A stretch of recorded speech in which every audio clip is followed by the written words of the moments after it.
Donc, bienvenue à tous.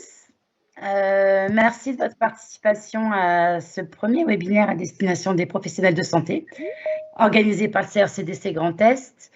Donc, pour ce premier échange, nous avons d'une part essayé de faciliter ou privilégier les interactions, et nous avons décidé de commencer par les moyens de prévention contre le cancer du col de l'utérus, avec une première partie qui sera dédiée à la vaccination anti-HPV et les interventions du professeur Christine Clavel et de la sage-femme Madame Narges Klein, et puis un point sur le dépistage dans la région avec les interventions de notre médecin référente DOCU, donc dépistage du cancer du col de l'utérus, et du docteur Émile Mereb.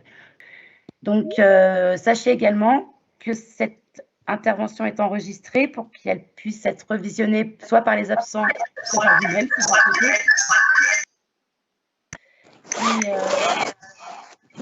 Nous vous enverrons par la suite, par email, les présentations de ce soir en format PDF. Voilà, donc je laisse la parole à professeur Christine Clavel sur la vaccination. Écoutez, merci beaucoup. Je vous demanderai juste, pour ceux qui ne parlent pas, de bien couper vos micros parce que j'ai entendu Larsen de temps en temps. Hein, voilà, juste par précaution, voilà, désolé. Bonjour à tous pour commencer et merci aux organisateurs de nous permettre de discuter ce soir sur ces sujets très intéressants. Alors, la vaccination anti-HPV prophylactique, actuellement, comme vous le savez, est un moyen de prévention primaire, à côté du dépistage qui est un moyen de prévention secondaire. Peu importe, actuellement, les deux ont une action synergique, le souhait à terme étant une vaccination primaire organisée chez des jeunes adolescents, garçons et filles, comme vous le savez déjà. Alors, on m'a demandé de faire des petits rappels sur les HPV très rapidement.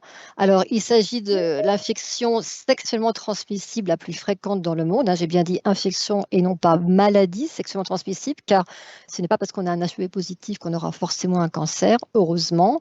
Ces HPV à haut risque oncogènes sont donc indispensables à la carcinogenèse cervicale, entre autres. Hein, il y a d'autres cancers impliqués qu'on verra tout à l'heure, avec des génotypes à haut risque bien connus maintenant, HPV 16, 18 et aussi 33.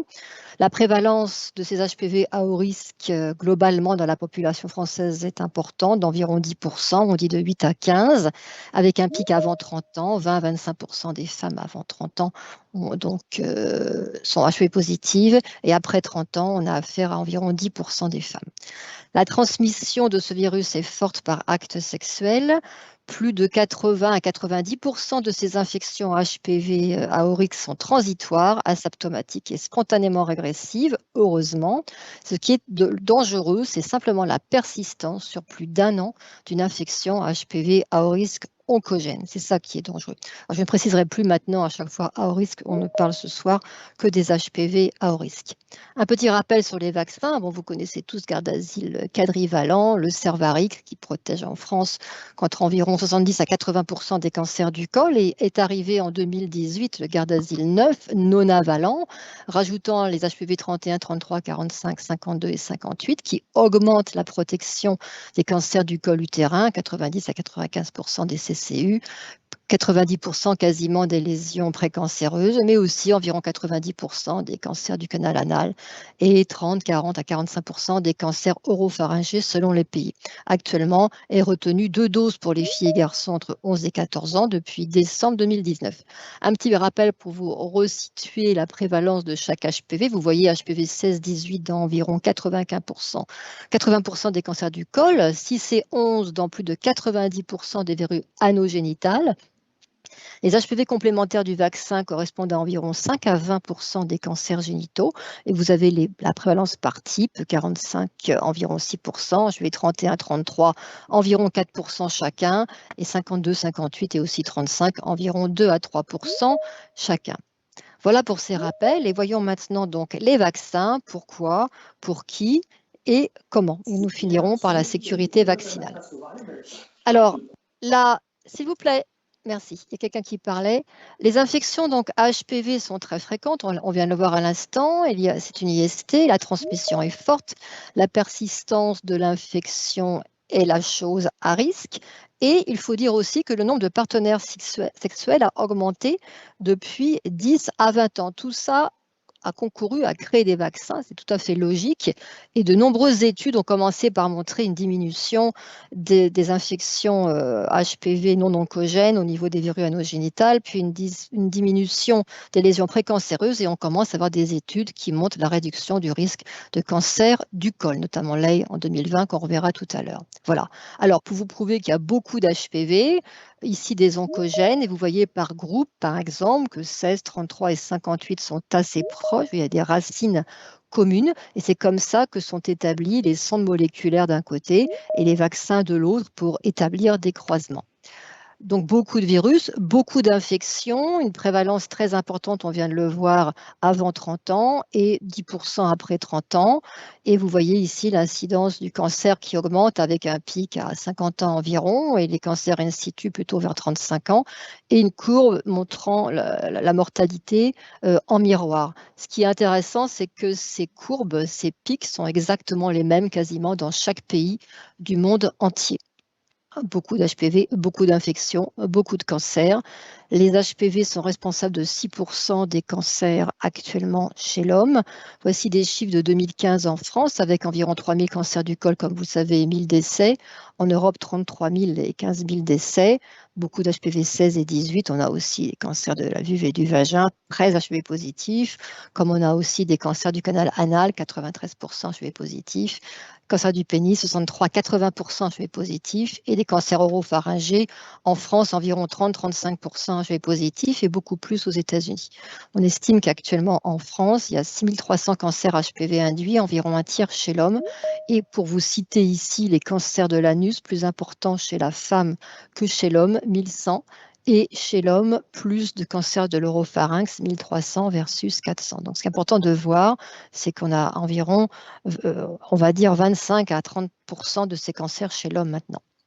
Et voilà, pour conclure tout ça, au niveau historique, les premiers vaccins sont arrivés en 2006, 2007 et 2014 pour le Gardasil 4, le Cervarix et le Gardasil 9, après avoir prouvé que les VLP, ces composants protéiques basés sur une protéine majeure de capside L1, étaient totalement sécuritaires. Beaucoup de ces données sont sur les sites de l'INCa. Voilà. Alors, pour qui sont ces vaccins? Pour des jeunes filles dans un premier temps, vous le savez, depuis 2007, et maintenant pour des jeunes garçons depuis 2019 en France. Effectivement, la couverture de la vaccination n'était pas atteinte chez les femmes. Il a été montré que la vaccination des garçons est coût-efficace et que cette protection directe des garçons et indirecte des femmes participe à l'augmentation de l'immunité de groupe pour les gens non vaccinés. Et il faut donc vacciner les deux. Et plus la couverture vaccinale est importante, plus la protection est grande. Ainsi, pour éliminer le type HPV-16, qui est plutôt un papilloma assez persistant, il faut une efficacité vaccinale maximale. L'INCa avait prévu au départ, enfin l'HAS, qu'il y ait une couverture en France d'au moins 60%. On en est loin, on en est à peu près à 30% actuellement, mais avec une couverture déjà à 60%, alors c'est pas terrible, mais c'est mieux que rien, on a à peu près 50% de cross-protection qui peuvent permettre d'éliminer les HPV les moins persistants. Donc plus la couverture augmente, on commence par éliminer les moins persistants qui n'ont pas le temps de se reproduire et de s'installer, et à la fin, on élimine les plus persistants. Voilà les recommandations de l'HAS en 2019 chez les garçons, donc garçons de 11 à 14 ans, donc comme les filles, avec 2 doses à 6 mois d'intervalle, un rattrapage possible pour les adolescents et jeunes adultes de 15 à 19 ans, 3 doses, 2 mois puis 6 mois, et le maintien de la recommandation pour le Gardasil 9 chez les hommes ayant des relations sexuelles avec les hommes jusqu'à 26 ans révolus, avec 3 doses aussi. Un article de Shaw récemment montre des analyses de prévalence HPV anal, orale et pénienne, et avec la vaccination mixte, montre une diminution de la prévalence anale chez les hommes homosexuels. Donc, en conclusion de cette vaccination pour jeunes filles et jeunes garçons, la cible première est simple, ça tombe bien pour une fois, vacciner des préadolescents, filles et garçons du même âge. L'immunisation des filles protège les garçons indirectement et inversement. L'immunité de groupe, vous l'avez bien compris, on en parle beaucoup en ce moment pour le coronavirus, mais là, elle est extrêmement importante pour éliminer les types d'HPV persistants moins longtemps que le type 16 par cross-protection, et il existe une dynamique européenne en faveur d'une vaccination mixte, comme nous allons le voir après. Il faut encourager les professionnels de santé à faire des propositions vaccinales systématiques, à restaurer la confiance vaccinale, prévoir un besoin croissant de vaccins au niveau mondial, faciliter comme toujours l'accès à la vaccination. Et heureusement, maintenant, l'acceptabilité augmente chez les parents et les médecins généralistes. Le seul frein moteur était malheureusement ce Covid-19 qui a fait chuter la vaccination, qui est en train de remonter tout doucement. À côté de ces vaccinations pour jeunes filles et jeunes garçons, il y a d'autres propositions, notamment les femmes vaccinées en post-conisation, où on peut proposer de vacciner en complément d'une conisation. Il y a environ 30 000 conisations par an en France, et ces femmes ont 5 fois plus de risque de faire un cancer du col après traitement que celui de la population générale. Donc il y a des récidives. Et ce risque de récidive dans les 2 ans est d'environ 7% chez des femmes traitées, donc non vaccinées. Le risque reste élevé à long terme, sur plus de 10 ans, notamment chez les non-vaccinés. Et on a aussi une persistance, ça va de soi, HPV dans les tissus. 30% des femmes restent HPV positives à 3 mois après traitement et environ 20% sont encore positives 12 à 36 mois après. Alors, comment fonctionne cette vaccination ici? Eh bien, en fait, c'est une hypothèse, on n'est pas encore bien sûr, mais on aurait un nouveau statut humain de la muqueuse cervicale conisée qui est proche de celui d'un micro-environnement HPV naïf. Et ainsi, l'arrivée massive d'anticorps protecteurs éviterait les réinfections. Donc, le fait de retirer une lésion, ça recrée une cicatrisation et un environnement quasi naïf qui permet l'action bénéfique des anticorps. Des articles très récents, comme celui de Jenke en 2020, a montré sur plus de 21 000 femmes une réduction du risque de récurrence des CN2+, de 59% parmi les vaccinés et 63% si on considère les HPV 16 et 18. En Catalogne, la vaccination est recommandée maintenant en post-vaccination avec un risque de récurrence de lésions précancéreuses du col qui est réduit de 80%. En France, cette vaccination HPV n'est pas recommandée en prévention des lésions récurrentes. Donc, à côté de ces nouvelles propositions qui arrivent tout doucement, il y a aussi les propositions plus anciennes de vacciner des femmes plus âgées, de 25 à 50 ans. Et là, on se rend compte que le vaccin, évidemment, n'est pas efficace à 100%, mais il est efficace quand même chez des femmes qui ont déjà été exposées aux HPV, paradoxalement, mais des femmes qui sont séropositives et qui sont redevenues ADN HPV négatif, ce qui est assez intéressant. En plus, il n'y a pas de barrière majeure à la vaccination HPV dans l'opinion des femmes adultes suite à une étude européenne qui étudiait ce souci-là, entre autres, étude à laquelle nous avions participé pour le côté français.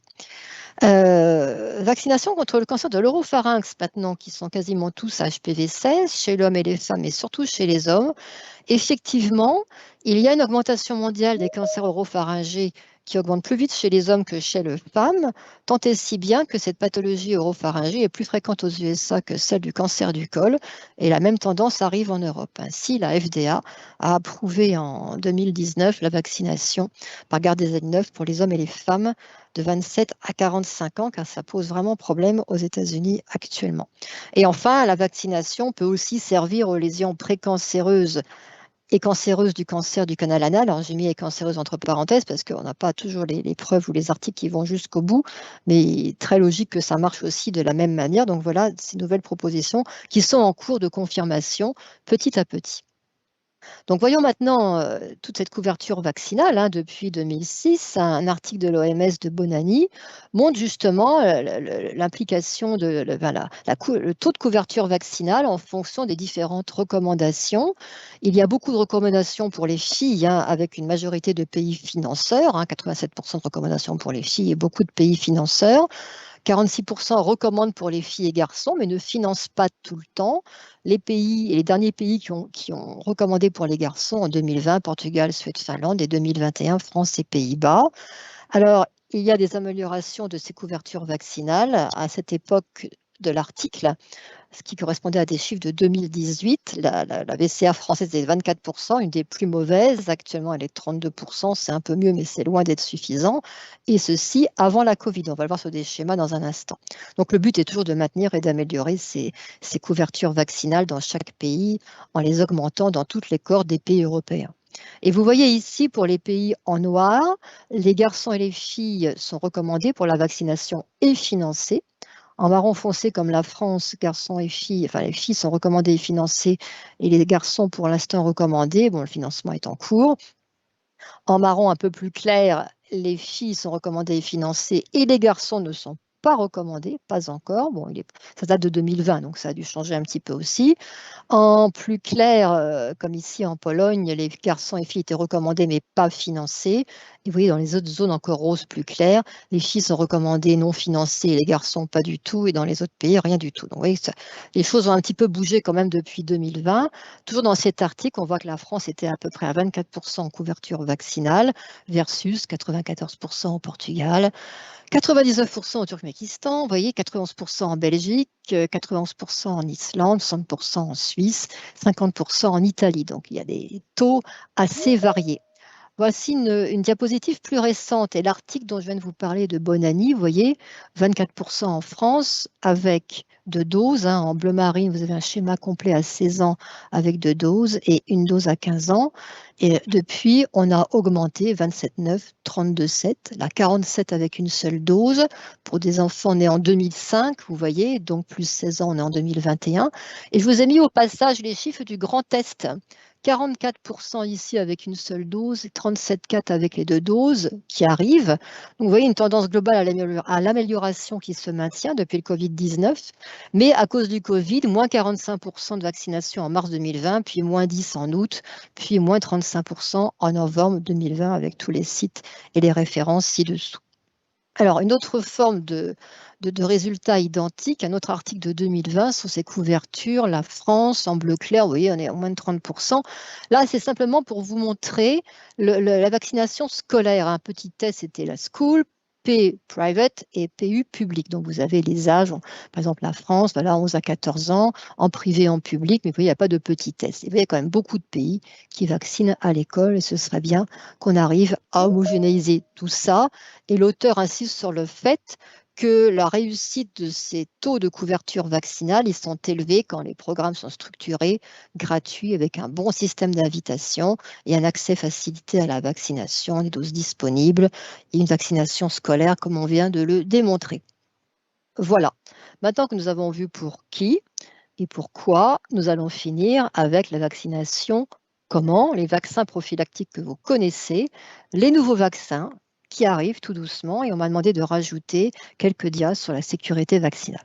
Alors, la vaccination prophylactique que vous connaissez pour HPV est basée sur la protéine principale de la capside virale, donc ce qui entoure le patrimoine génétique, qui s'appelle L1. Et on a recréé des L1 artificiels, si vous voulez, donc des pseudo-particules virales ou virus-like particles, qui sont donc une capside, si vous voulez, des VLP-L1 sans matériel génétique à l'intérieur, c'est ça qui est intéressant. Donc, pas de pouvoir carcinogène, pas de pouvoir infectieux, mais un pouvoir immunigène important, capable de fabriquer beaucoup d'anticorps neutralisant les HPV. Ainsi, la vaccination génère un titre d'anticorps 10 fois supérieur à celui de l'infection naturelle. Pour le Gardasil 4 et le Cervarix, on arrive à 90% d'efficacité minimale contre les infections HPV 16-18 chez des femmes de plus de 25 ans. Et un article tout récent, parce qu'il y en avait très peu avant, de Jura en 2021, montre que chez des femmes de 27 à 45 ans versus 16-26 ans, une non-infériorité du Gardasil 9 au niveau du taux de conversion qui est très fort et de la sécurité du vaccin qui est très bonne. Les événements indésirables sont similaires entre les deux groupes et il n'y a pas d'événements indésirables graves rapportés. Je vous ai juste rajouté un virus complet pour que vous voyez bien la différence entre cette VLP-L1, cette capside vide, et là vous avez un virus complet avec un patrimoine génétique en orange de l'ADN à HPV. Voilà, donc ça c'est un vrai virus infectieux. Et ce qui se passe, pour rappel, avec l'infection naturelle, qu'on se le dise encore une fois, c'est qu'on ne fabrique pas assez d'anticorps sériques anti-L1. Il n'y a pas de virémie à HPV. Alors, sauf quand on a un cancer, on peut trouver de l'HPV au niveau sanguin, ça c'est sûr. Ça arrivera à se détecter de plus en plus couramment, mais pas pour l'instant. Enfin, ça arrive en tout cas. Les anticorps fabriqués en faible quantité, en plus, sont fabriqués tardivement, 6 à 12 mois après l'infection, donc pas terrible, et puis de manière très variable selon les gens. Et enfin, ces anticorps naturels, avec une réponse immunitaire cellulaire, ne contrôlent pas, ça ne marche pas, l'infection établie ou l'évolution des lésions. Il n'y a pas assez d'anticorps, donc la seule façon, il faut vacciner. Voilà un schéma que vous connaissez tous. Le fait d'être vacciné fait que des anticorps baignent nos muqueuses épithéliales et les protègent. Et ceci marche d'autant mieux quand on est jeune. On ne le dira jamais assez, il faut être vacciné jeune. Et je vais juste vous citer 2 articles qui permettent de faire la démonstration au niveau des 3, Drolet et Ley pour le Canada et la Suède. Pour vous montrer que dans Lancet, en 2019, une méta-analyse, 60 millions de personnes, suivies post-vaccinales jusqu'à 8 ans, montrant l'impact de la vaccination quadrivalente ou bivalente à 3 doses par Gardasil 9, dans les 9 ans donc, qui suivent la vaccination, montre une diminution significative des HPV 16 et 18, des CN2+, des verrues anogénitales et diminution significative chez les jeunes filles et femmes, d'autant mieux qu'elles sont jeunes, comme vous avez à gauche sur ce schéma, diminution plus forte avant 20 ans qu'après 20 ans et encore plus qu'après 25 ans. Donc, ceci a un impact sur le dépistage. Et l'autre article de Ley, une étude suédoise basée sur les registres suédois qui sont très conséquents, presque 2 millions de femmes vaccinées par Gardasil 4. On mesure le risque de cancer invasif en vie réelle.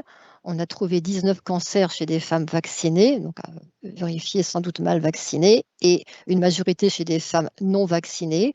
On fait des comparaisons de taux d'incidence pour voir la réduction significative du cancer du col. Et comme vous voyez sur la courbe à gauche, en orange, des femmes non vaccinées, en bleu, des femmes vaccinées entre 17 et 30 ans, et ici en vert, des jeunes filles vaccinées avant 17 ans. Et vous avez une réduction significative de moins 88% versus les non vaccinés si on est vacciné avant 17 ans, et une réduction des cancers de moins 53% versus les non vaccinés si on est vacciné entre 17 et 30 ans.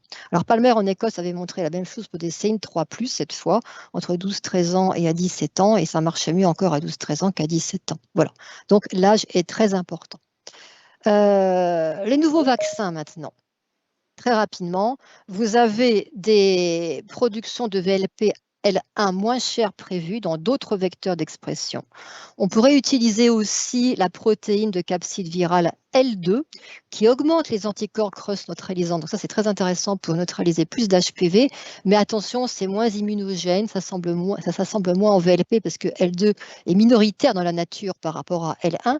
Donc il est probable qu'on ait des nouveaux vaccins un jour avec des VLP chimériques L1, L2. Donc avec encore une fois des nouveaux systèmes d'expression importants, on pourra rajouter d'autres types d'HPV ou alors l'immunité croisée suffira. Et la tendance est à réduire la dose de vaccin. On en est à 2 actuellement, 1 paraît à peu près insuffisant actuellement.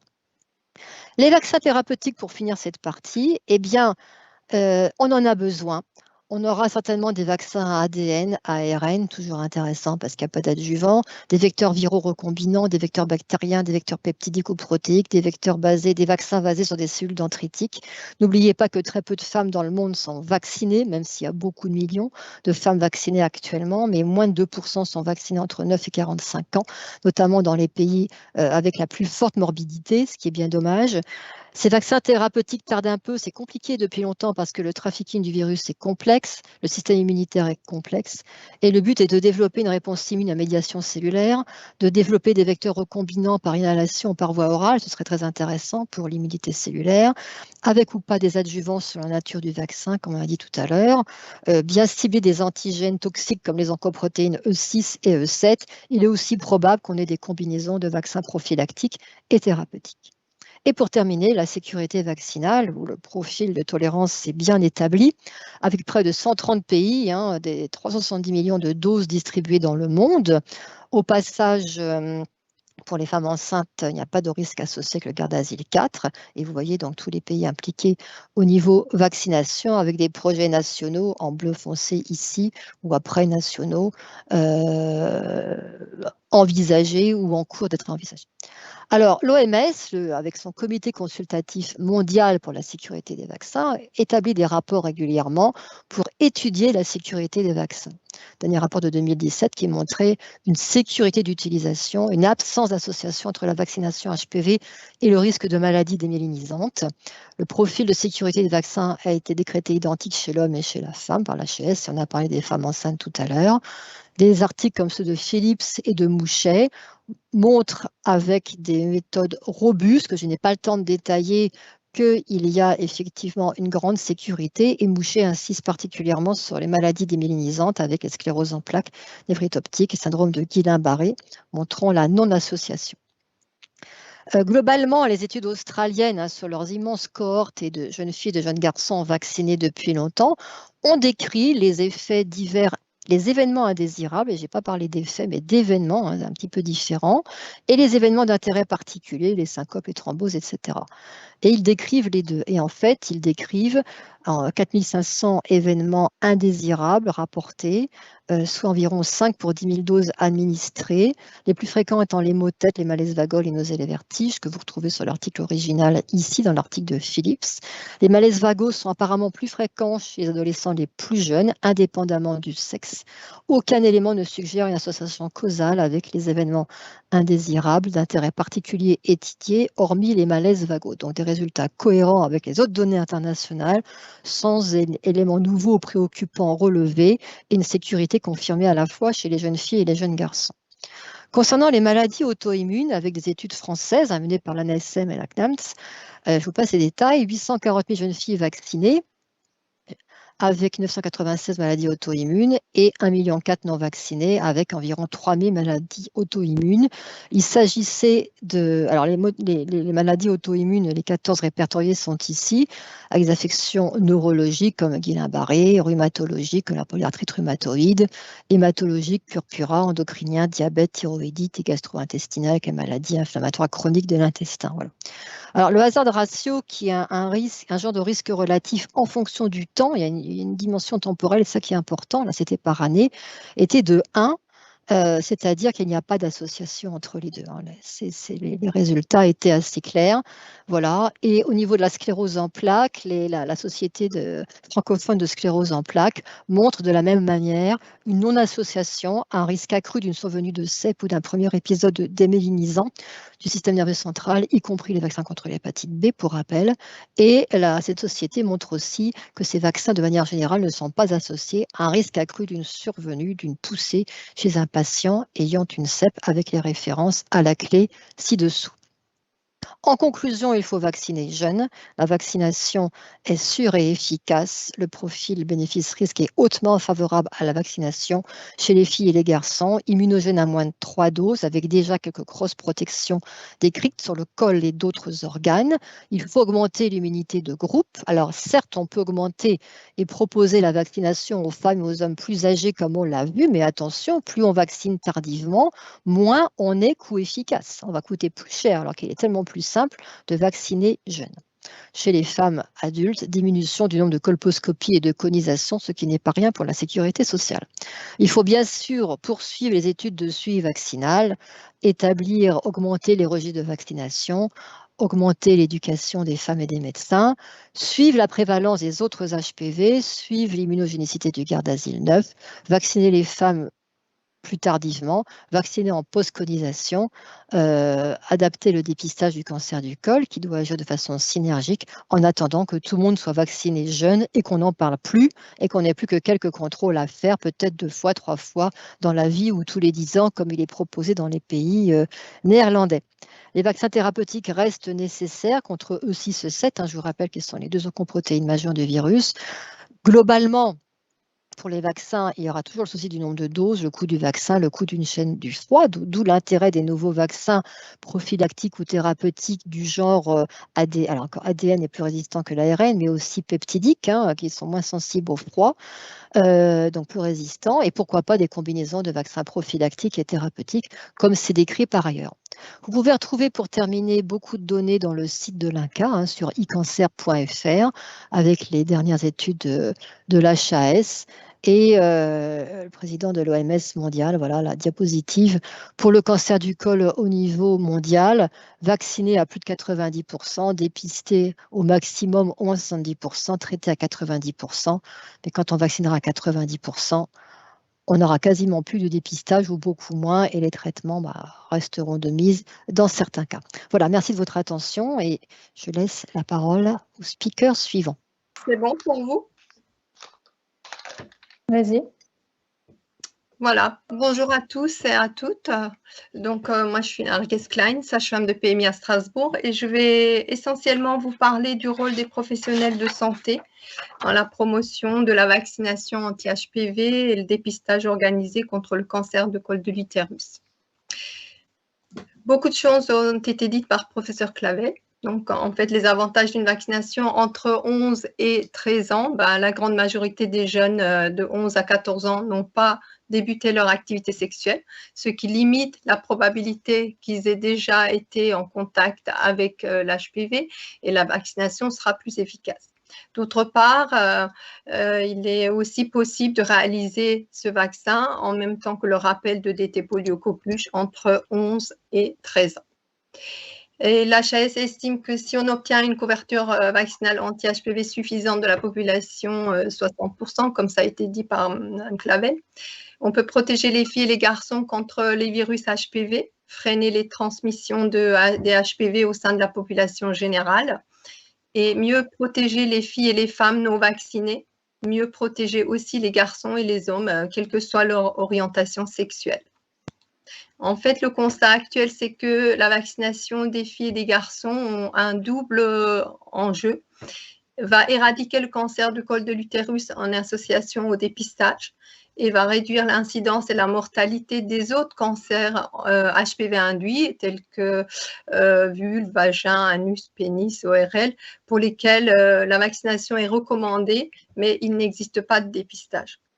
Donc, de ce fait, 84% des médecins généralistes, ils se disent favorables à la vaccination des garçons et 66% pensent que ce serait un levier important aussi pour augmenter la couverture vaccinale.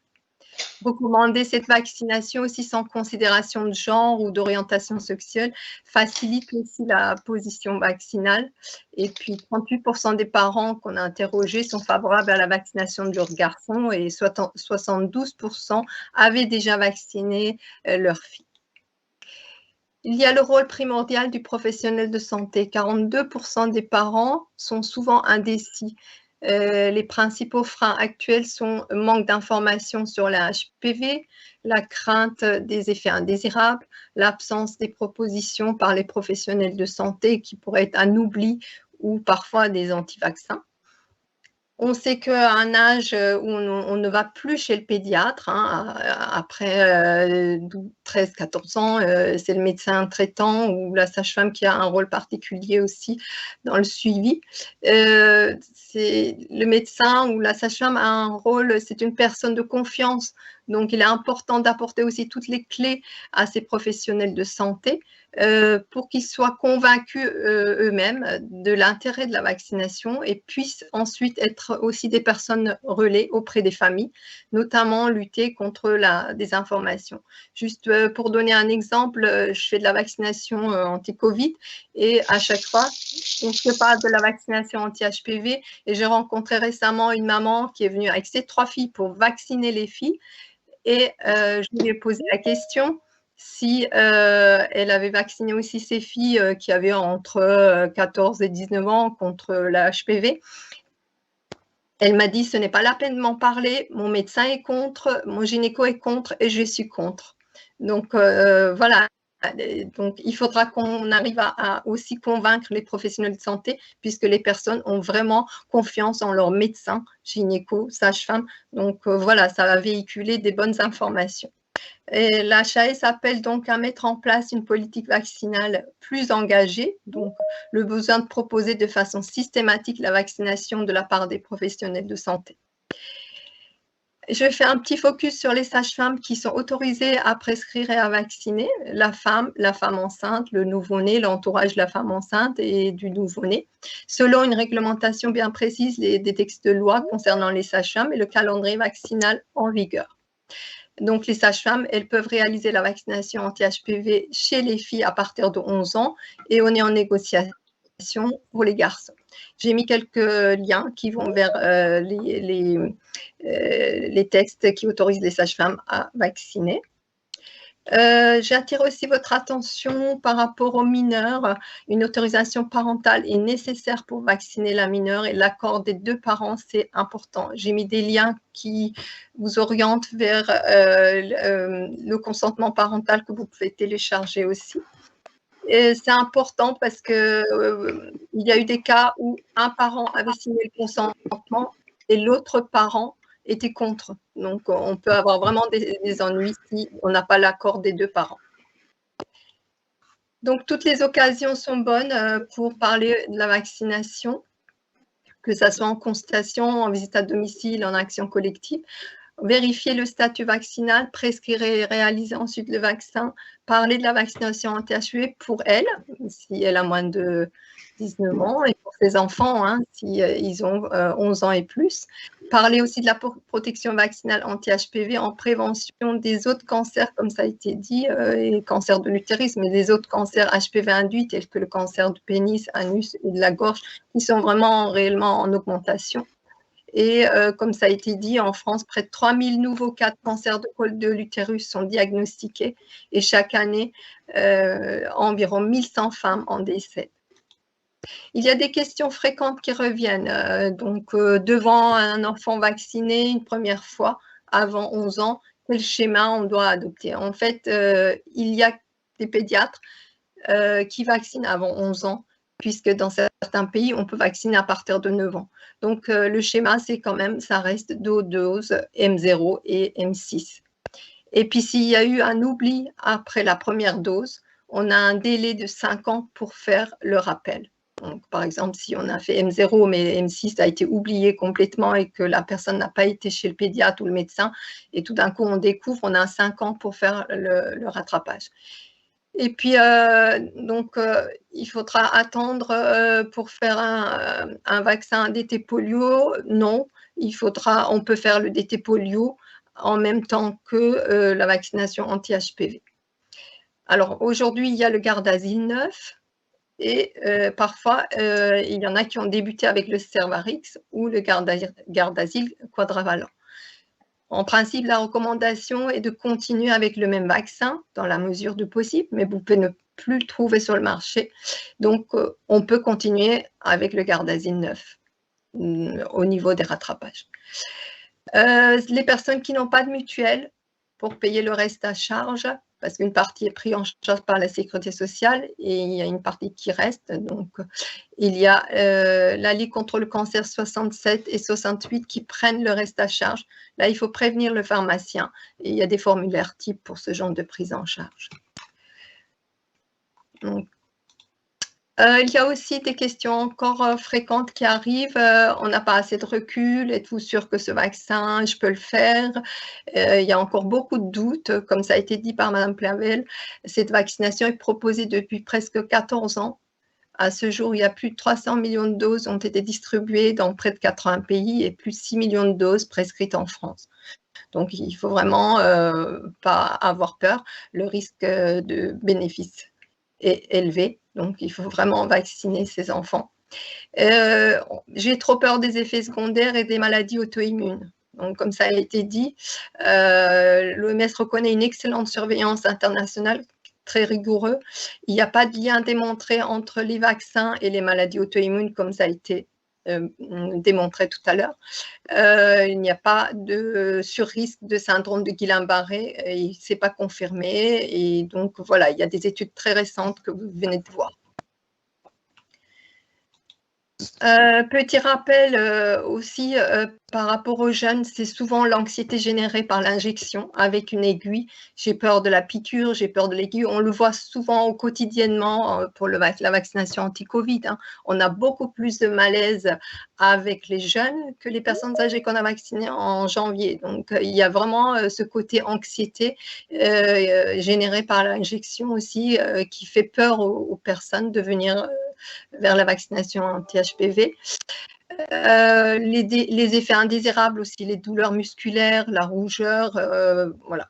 À ce jour, comme ça a été dit, il y a beaucoup de doses ont été distribuées dans plusieurs pays, donc il ne faut vraiment pas avoir peur. Et les bénéfices liés au vaccin restent nettement supérieurs aux effets secondaires qui sont mineurs. Aujourd'hui, voilà, le professionnel de santé, médecin ou sage-femme est l'acteur de santé de proximité pour les femmes à tous les âges et pour les jeunes garçons, en leur livrant des messages clairs adaptés à leur âge, leur situation, leur niveau de compréhension, parce que toutes les personnes ne comprennent pas l'intérêt du vaccin, ne comprennent pas comment agit le vaccin, donc il faut prendre son temps pour leur expliquer. Et puis, l'ensemble des professionnels de santé doivent aussi délivrer des bonnes informations, le même message pour que les patients ne soient pas désorientés. Avec des mots tout simples, les personnes comprennent souvent, je prends mon temps et après les gens me disent « mais maintenant je comprends comment agit un vaccin ». Donc voilà, je veux bien faire le vaccin. On le voit quotidiennement pour le Covid aussi. Voilà, j'ai mis les sources importantes pour ce topo, que vous pouvez aller chercher des informations supplémentaires. Et je vous remercie de votre attention. Alors, on avait une première question. Voilà, alors si la première injection a eu lieu à 14 ans et 11 mois, faut-il faire une dose ou 2 doses par la suite? Donc, c'est une question qui a été posée apparemment ce matin par une maman. Alors, en fait, c'est 14 ans révolus. Hein. C'est donc à partir de 14 ans révolus, on peut faire les 3 doses. C'est l'information que j'ai.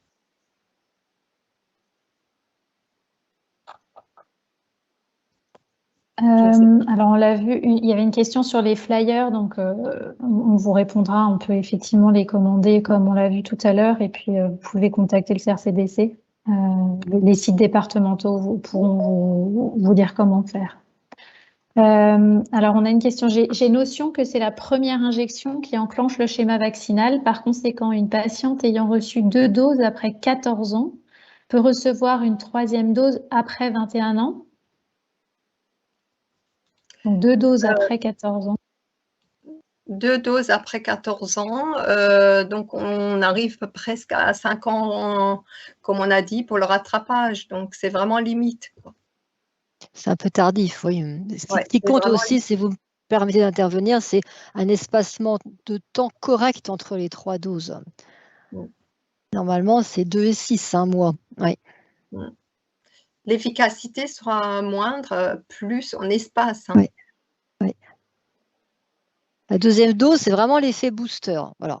Alors, la 3e dose, c'est aussi un booster parce qu'on arrive un petit peu tardivement et que les gens sont potentiellement déjà infectés par au moins un HPV. Donc, c'est histoire de remonter le seuil des anticorps. De toute façon, quand on rattrape, on sait qu'on sera moins bon, hein, surtout quand ils commencent à avoir 15-16 ans et qu'ils ont déjà eu des rapports sexuels. C'est vrai que la question peut se poser puisqu'on propose dans le genre masculin jusqu'à 26 ans. Donc, je comprends aussi les personnes, pourquoi les personnes peuvent poser ce genre de questions. Oui, alors dans le même genre, si la patiente a eu sa première dose avant 14 ans, que maintenant elle a plus de 19 ans, est-ce qu'elle doit faire 1 ou 2 doses d'injection de rappel? Alors, normalement, il faut faire 3 doses. Hein. Si on a dépassé 15 ans, il faut faire les 3 doses. Comme a dit le professeur Clavel, l'immunité baisse, plus on s'éloigne du schéma proposé, l'immunité baisse. Donc, cette 3e dose va venir booster vraiment et faire venir les anticorps. C'est ce que j'avais déjà entendu. Si c'est trop éloigné, on refait le schéma vaccinal. Quoi, voilà. C'est plus simple. Alors là, on a une question concernant les garçons. Donc, le médecin référent de mon fils a refusé de le vacciner sous prétexte qu'il a 19 ans et qu'il a déjà eu des relations sexuelles. Qu'en pensez-vous? Il faut le vacciner quand même. Parce qu'il sera protégé par les autres vaccins, les autres HPV qu'il n'a pas encore attrapés. C'est rare d'avoir quand même les 7 oncogènes d'un coup. C'est le plus souvent statistiquement avec l'HPV 16, mais admettons même qu'il soit déjà positif pour l'HPV 16, il sera protégé pour le 18, le 31, le 33, le 45, 52, 58, donc c'est déjà très important. Et il sera protégé un peu contre le 16, pas à 100%, mais un peu. Donc il faut le vacciner à 19 ans. ou à 25 ans, quand il veut. En fait, on peut vacciner à n'importe quel âge, hein. C'est ce que je vous ai un petit peu montré tout à l'heure. Alors, plus vous vieillissez, plus vous avez de risques et plus vous avez de partenaires sexuels. Alors, selon les gens, bien sûr, mais plus vous avez de risques d'avoir rencontré différents HPV. C'est ça le problème. Oui, donc,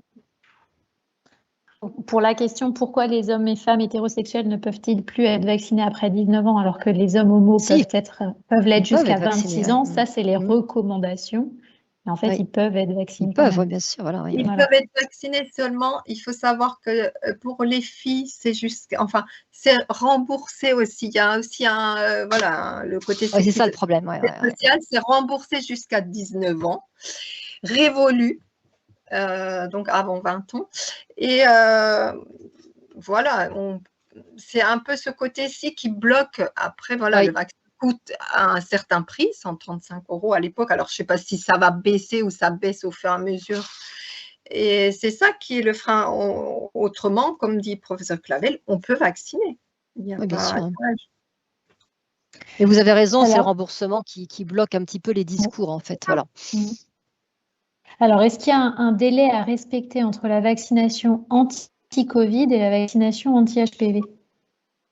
Alors, je me permets juste de répondre parce que comme je travaille au centre de vaccination, on propose qu'il y ait au moins 1 mois d'écart entre les autres vaccins et le vaccin anti-Covid. Au moins. Si ce n'est le faire plus tard si ce n'est pas urgent. D'accord. Donc ça, on a répondu. Alors, est-ce qu'en tant que professionnel de santé de 24 ans, non vacciné, il y a une possibilité de se faire vacciner en centre Cégide? Alors ça, je ne vois pas le rapport professionnel de santé 24 ans par rapport à l'HPV. On peut se faire vacciner. Il n'y a pas de… Oui, alors moi, par contre, concernant les Cégides, je sais que tous les Cégides n'ont pas à se faire vacciner gratuitement. On a un D'accord, complément de… je ne crois pas. Non, mais je peux intervenir parce que Jean Botokeki, je travaille aussi au Cégide. Donc, on vaccine en fait comme le protocole qui est dit ici, avec les précautions que vous avez données tout à l'heure, c'est-à-dire faire attention, c'est des mineurs. Par contre, pour les HSH, les hommes qui ont des relations avec des hommes, on les vaccine jusqu'à 26 ans. On suit le même protocole. Et les gens, ils n'avancent rien, c'est gratuit au Cégide s'ils sont dans le cadre réglementaire. Voilà. Mais on ne vaccine pas des gens, par exemple, si on n'a pas des relations avec des hommes, on ne vaccine pas à 23 ans au Cégide. On respecte vraiment le protocole qui est donné par les autorités. Mais c'est gratuit, hein, alors, les gens n'avancent pas. si je peux compléter, je sais que tous les Cégides n'ont pas de vaccin anti-HPV. C'est à chacun de choisir s'ils veulent faire cette vaccination. Sur Charleville, nous en avons. Donc, voilà. Sur Strasbourg, je sais qu'il n'y en avait pas. Non, à Strasbourg, on n'en a pas. Et la ville de Strasbourg a un centre de vaccination qui n'en a pas non plus. Donc, pour le moment, ce n'est pas dans les mœurs. Peut-être, pourquoi pas, hein. Ça serait une très bonne idée. Alors je propose à Madame Karine Clément d'écrire sa question dans le chat. Et pendant ce temps, je vous pose une question qui sera en lien avec les présentations suivantes.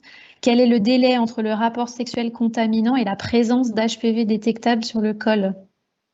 La personne ne sait pas quoi dire aux patientes qui soupçonnent leur conjoint de les avoir contaminés. Alors là, je peux répondre. Il ne faut surtout pas s'amuser à ça parce que déjà, on ne sait pas, hein, dès qu'il y a un contact épithélial, le temps que ça touche les cellules épithéliales basales, que ça remonte tout l'épithélium, entre guillemets, cellule par cellule, et que les cellules desquamantes éjectent donc de l'HPV, là, franchement, on ne sait pas. C'est peut-être quelques jours, c'est peut-être un mois, peu importe. Il faut pas commencer à dire, c'est mon partenaire, entre guillemets, actuel qui m'a contaminé, ça, vous ne le saurez jamais.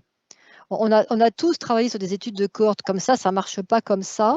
D'autant plus que l'homme ne développe pas forcément les mêmes HPV en même temps que la femme. Par exemple, il peut avoir un 16 et le transmettre, il peut avoir un décalage du fait de trouver des HPV différemment entre l'homme et la femme.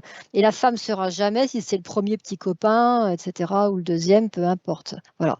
Ça, c'est très difficile. On ne peut pas taxer le partenaire actuel de tous les maux. Et à mon avis, il ne faut surtout pas rentrer là-dedans. On ne peut pas savoir. Ça veut dire qu'elle a été une fois infectée. Ça peut être il y a un mois, ça peut être il y a un an. Surtout qu'on sait que les HPV peuvent entrer un petit peu en dormance. Donc, il peut être là peut-être depuis l'âge de 18 ans, et puis se réveiller à 25 ans ou 30 ans ou plus.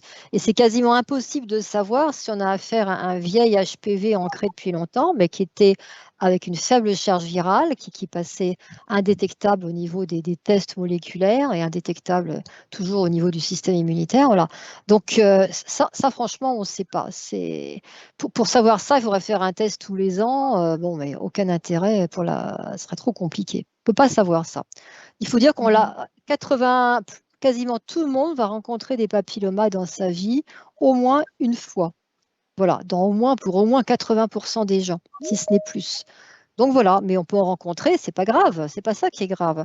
Ce qui est grave, enfin, ce qui est potentiellement dangereux, c'est que l'infection qui est présente au temps T0, le jour où elle est détectée par un test biologique, si la même infection est toujours là un an après, là, on tire une sonnette d'alarme, tout simplement, mais c'est pas pour ça qu'on va faire une hystérectomie. Vous voyez, je caricature volontiers. Ça veut dire qu'il y a une infection qui dure, ça veut dire que le virus a matière à s'installer. Alors pourquoi il a matière à s'installer? Peut-être que vous fumez, peut-être que vous êtes fatigué, peut-être qu'il y a d'autres soucis, etc., etc. Voilà. Mais il ne faut surtout pas stigmatiser le partenaire actuel. Ça se trouve, ce n'est pas de sa faute du tout. Voilà. Merci, c'est très complet. Juste, Ouais. on termine avec une dernière question et après on passe à la suite parce qu'on a déjà un peu de retard. Pouvez-vous rappeler précisément les recommandations pour les hommes homosexuels rapidement? Vaccination, proposer jusqu'à 26 ans avec 3 doses.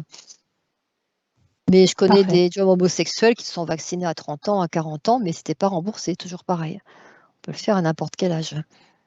Ouais. Surtout que c'est d'autant plus intéressant, je vous dirais en conclusion, avec le Gardasil 9, qui contient plus d'HPV. Alors 6 et 11, on n'en parle pas parce que c'est les verrues anogénitales, mais c'est 90% des verrues anogénitales, c'est un fléau pour la sécurité sociale si on va jusque-là. Voilà. Mais ça, c'est vraiment très désagréable, les 6 et 11, mais bon, c'est pas mortel. Voilà. Tandis que les autres, les 7 oncogènes, pour attraper les 7 dans le temps, il faut vraiment avoir beaucoup de partenaires différents. Ce n'est pas du tout un critère de jugement de ma part, mais c'est... Voilà. Donc, on a de quoi être quand même bien protégé avec le Gardasil 9. Admettons qu'on ait 1 ou 2 HPV, c'est vraiment très rare d'avoir les 7. Voilà. Donc, le vaccin vaut le coup. Alors voilà, on va passer à la partie dépistage. Je suis désolée, les questions qui restent, on y répondra à l'écrit. Je laisse donc la parole au docteur Fender pour la suite. Parfait. Donc, je suis Muriel Fender, donc je suis le médecin référent pour le dépistage organisé du cancer du col dans le CRCDC. Et donc, je vais vous présenter ce dépistage. Ça va là, je crois. Hein, oui. Voilà. Donc, je me disais, c'est pour ça que j'étais un petit peu étonnée. Donc, on verra par rapport à ce cancer du col et son dépistage, pourquoi il faut dépister, pourquoi le dépistage doit être organisé et ensuite comment on s'y prend. Alors d'abord, pourquoi le dépistage? Parce que le cancer du col, c'est un cancer qui est viro-induit et évitable. Donc, on a parlé beaucoup de la vaccination, donc je ne reviendrai pas. C'est vrai que la vaccination, l'avantage, c'est qu'elle évite lorsqu'il y a un rapport sexuel d'avoir une vraie infection à haut risque. Mais le dépistage, lui, il intervient plus tard. Et en fait, la maladie, c'est une maladie qui se développe lentement et qui dépend bien sûr des HPV, et Madame Clavel vous a dit lesquels étaient les plus souvent là et qui restait le plus souvent présent, mais il y a aussi l'immunité de l'hôte, et ça c'est quelque chose qu'on malheureusement on ne peut pas mesurer comme ça, et ça fait que c'est pour ça que je dis toujours aux gens qu'il va falloir faire du dépistage pour tout le monde, puisqu'on ne sait pas celles qui vont éliminer au bout de... celles qui sont dans les 80-90 qui vont l'éliminer au bout d'un an, mais il y en a toujours quelques-unes qui vont avoir cette persistance. Et là, ça, on ne peut pas savoir puisqu'on ne connaît pas l'immunité. Bien sûr, il y a des facteurs comportementaux qui entrent en ligne de compte aussi.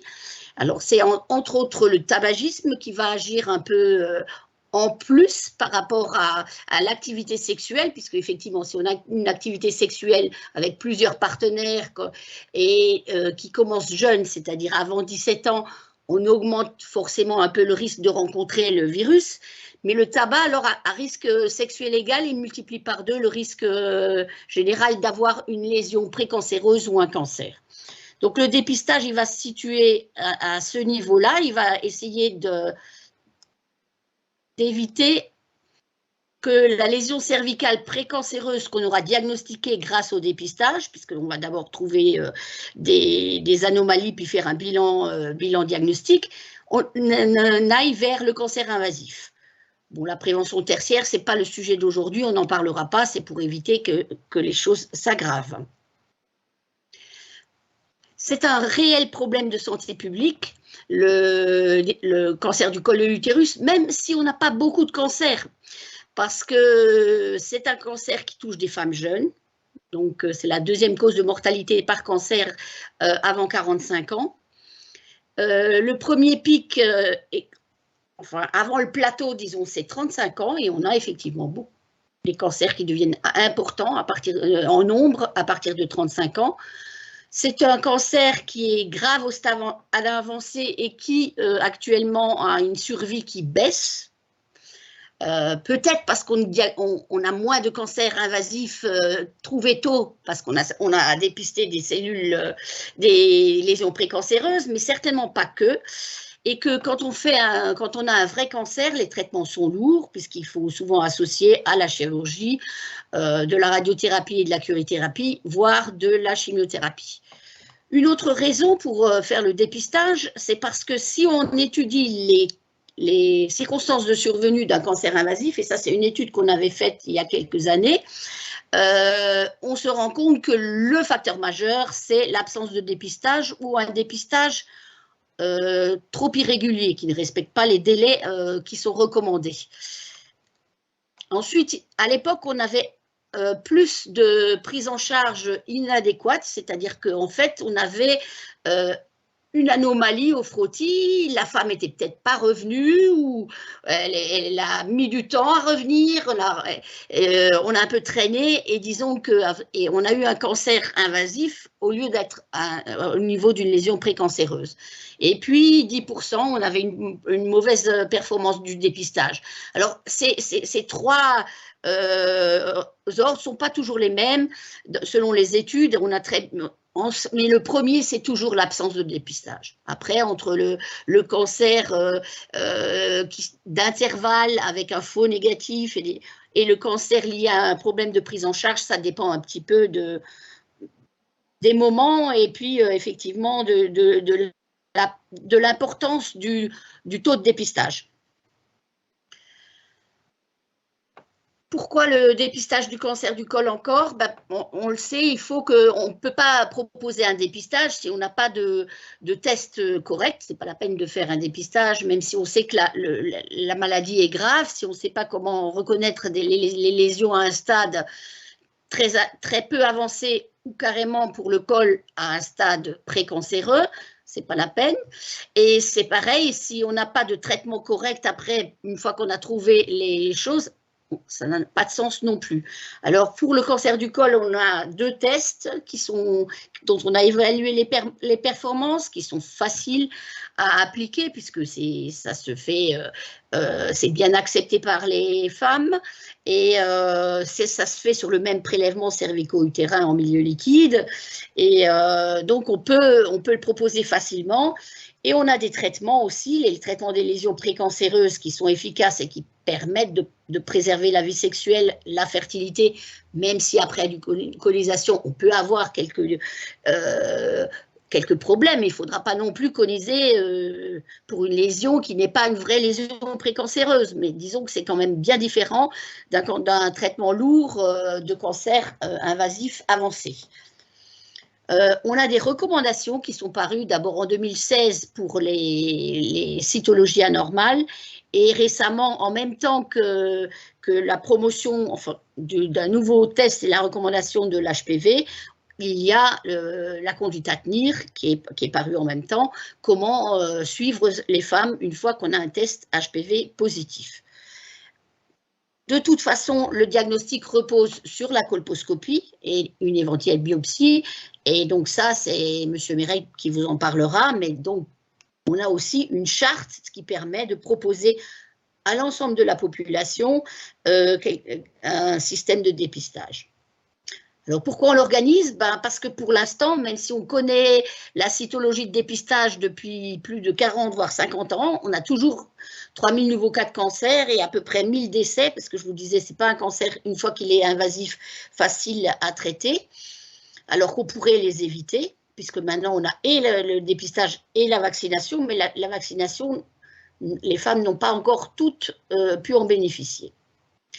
Il y a à peu près 40% des femmes qui ne font pas le dépistage ou qui n'en ont pas bénéficié.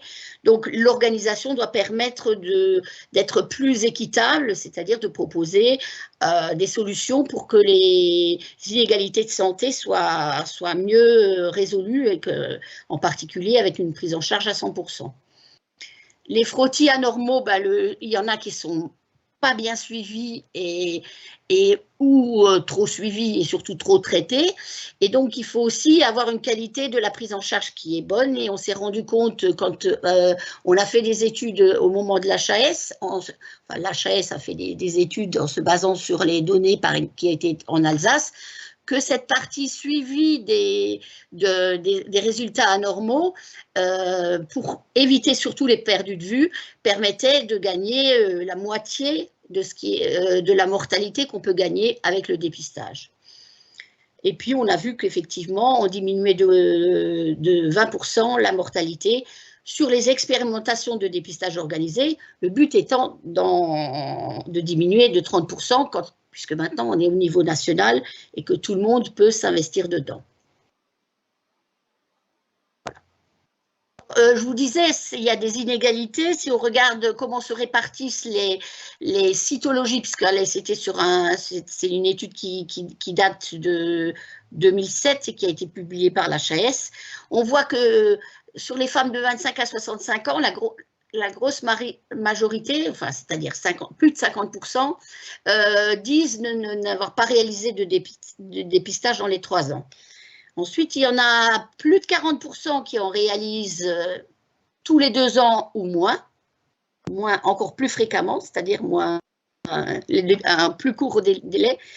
Et il n'y a que actuellement 8% qui suivent les recommandations. Donc, c'est aussi pour nous, un des défis, c'est d'arriver à bien répartir ces tests de dépistage pour les donner à tout le monde et au bon rythme. La situation épidémiologique, elle est aussi différente. Si vous avez ici l'incidence du cancer du col en France, donc ici la région Grand Est, vous voyez que même à l'intérieur de la région Grand Est, on n'a pas les mêmes choses. Donc en Alsace, on a un taux d'incidence qui est plus faible. Pourquoi? Parce que ça fait déjà 25 ans qu'on fait du dépistage et que donc on a réussi à diminuer un peu cette incidence. Mais vous voyez aussi même, tout n'est pas lié à un programme de dépistage. Vous avez des choses qui sont liées à la précarité, à l'âge de la population cible. Il y a beaucoup de choses qui peuvent intervenir et donc c'est des choses qu'on va étudier plus. Ici, la mortalité, en Alsace, vous voyez, on n'a pas encore tout gagné puisque là, on n'est pas aussi bon que, par exemple, les Ardennes. Alors, le dépistage du cancer du col, il s'adresse donc à toutes les femmes de 25 à 65 ans qui ont déjà eu des rapports, y compris les vaccinés, on en a entendu parler avant. Alors effectivement, on va certainement aller, quand on aura une bonne couverture vaccinale, peut-être chez les vaccinés, à espacer les tests. Mais pour l'instant, en France, on n'en est pas là, on n'est pas bon pour la couverture vaccinale et on n'a pas encore des stratégies bien définies. Les femmes enceintes, c'est vraiment un moment important pour proposer la vaccination aux femmes qui ne sont pas suivies. Bien sûr, c'est seulement à celles-là qu'on le proposera parce que ce n'est pas le meilleur moment pour faire un dépistage, mais c'est souvent le seul moment où la femme va avoir une rencontre avec quelqu'un qui lui fait des examens gynécologiques réguliers.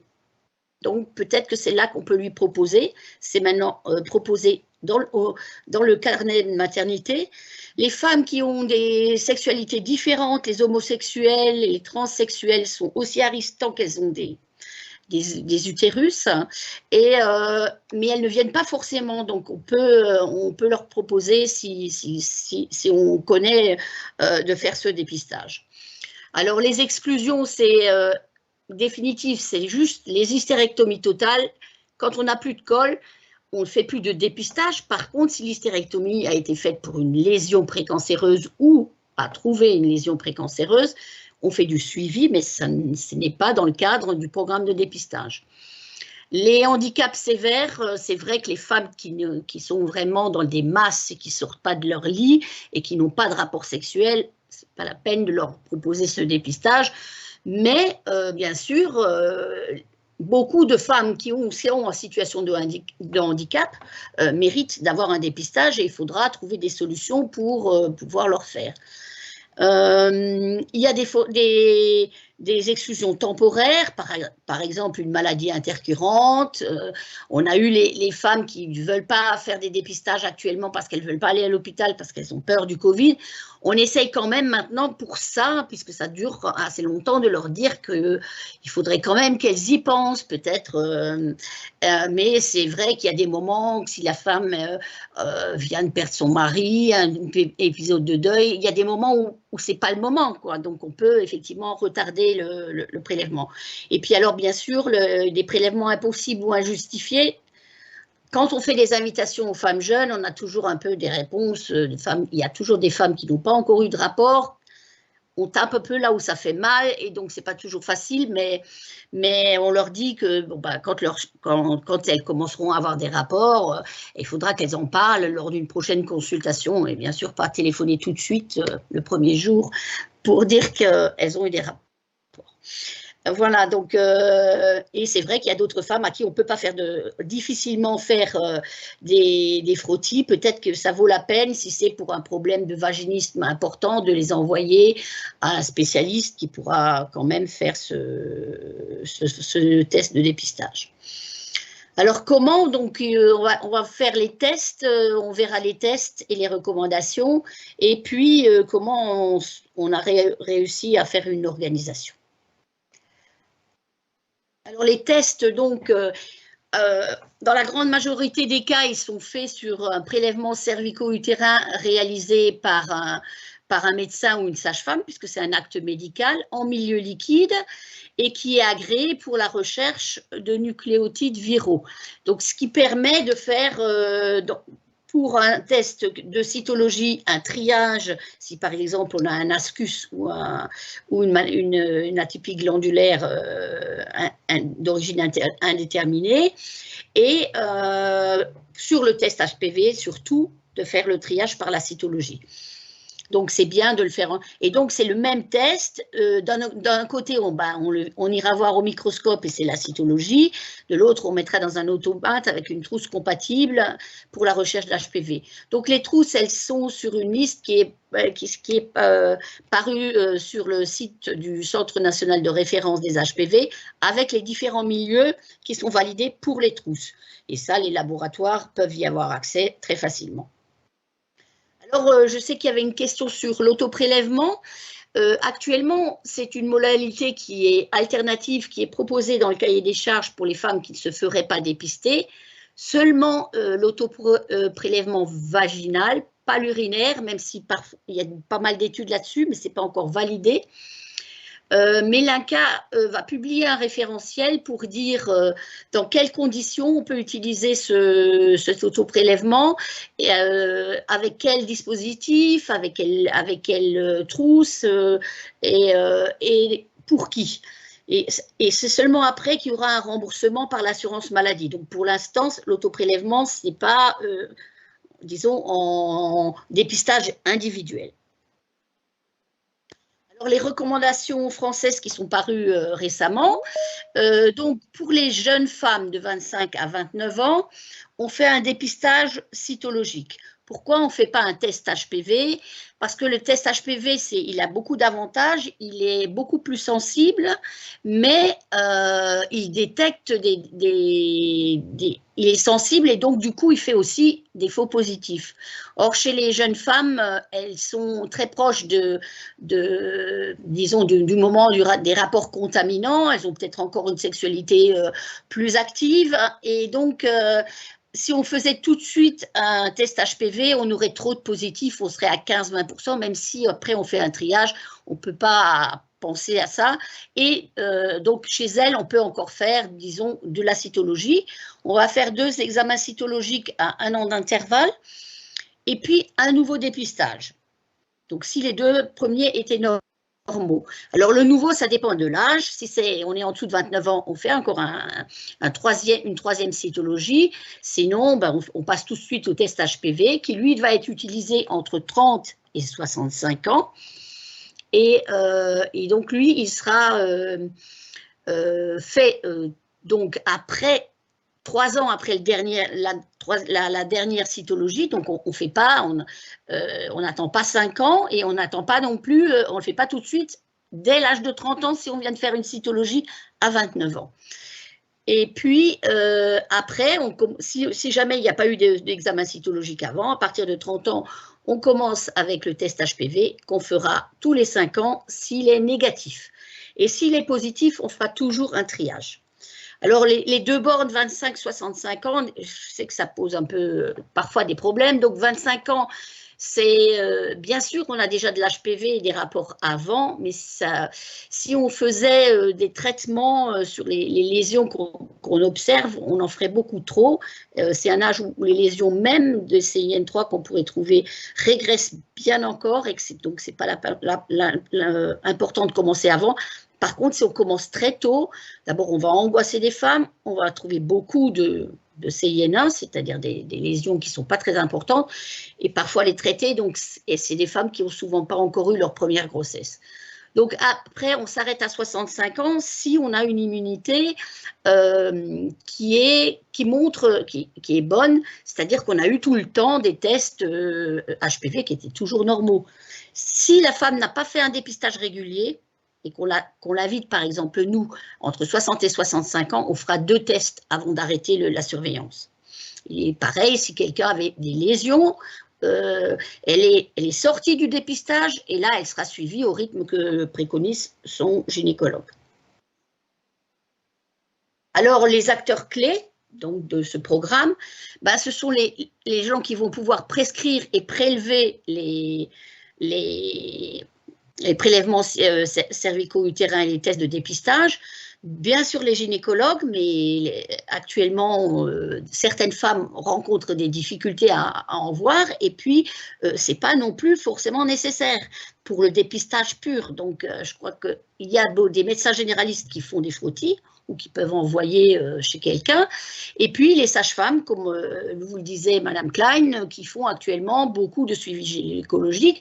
C'est vrai que pour les femmes, des fois, c'est un peu bizarre, si elles ont plus de 50 ans, de leur proposer des sages-femmes, mais il suffit de leur dire qu'elles font aussi les rééducations pour les pertes urinaires d'efforts qu'on retrouve après 50 ans. Donc, après, on arrive à les convaincre. Bon, c'est vrai que c'est convaincre de faire le test qui est certainement le plus difficile et on compte beaucoup sur vous. Bien sûr, ensuite, il faut prélever le prélèvement, informer la femme et lui dire qu'effectivement, on va transférer ces résultats que le CRCDC aura les résultats. Donc, je vous expliquerai exactement comment et on peut faire ça. Il faut compléter la demande d'analyse du prélèvement et informer la femme du résultat, bien sûr, et s'assurer, si on n'est pas un gynécologue, si on n'est pas un gynécologue colposcopiste, bah, que la femme sait où aller et qu'elle revient. Bon, nous-mêmes, on va faire aussi un suivi auprès de vous pour être sûr que ça a été fait et on essaiera de vous aider à ne pas avoir de perdu de vue. Ensuite, donc, il y a les analystes qui sont bien sûr très importants pour le dépistage, puisque bien sûr, il faut soit les anatomo-cytopathologistes qui vont lire les cytologies et les biologistes qui vont faire les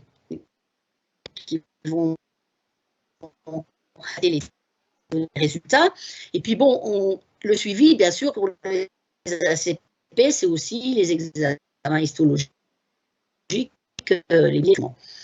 Un préleveur et la femme, c'est ce qui est prévu dans le cahier des charges du dépistage organisé. Pour la femme, c'est vrai que des fois, les résultats des frottis cytologiques n'étaient pas donnés, en particulier quand ils étaient positifs, anormaux.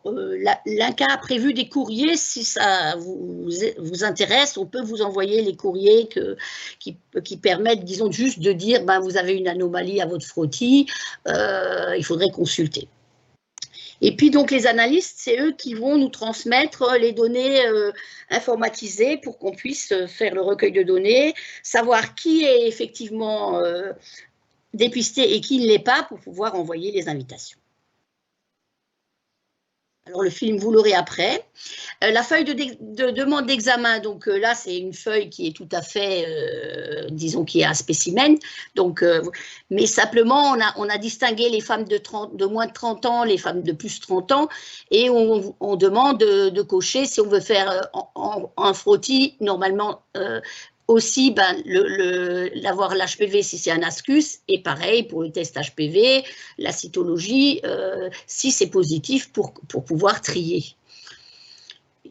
Ici, donc, il faut mettre des données d'information, bien sûr, sur les coordonnées de la femme, et si c'est une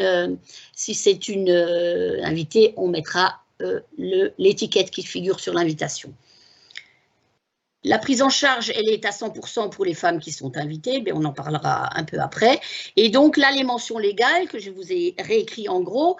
Donc la femme doit être informée, c'est surtout important pour les femmes, puisque en fait, on fait à la fois le recueil des données pour les femmes qui sont invitées, mais aussi celles qui ne sont pas invitées, qui donc ne savent pas forcément que nous, on va recevoir des résultats et qu'elles rentrent dans le programme de dépistage à partir du moment où elles font un test de dépistage.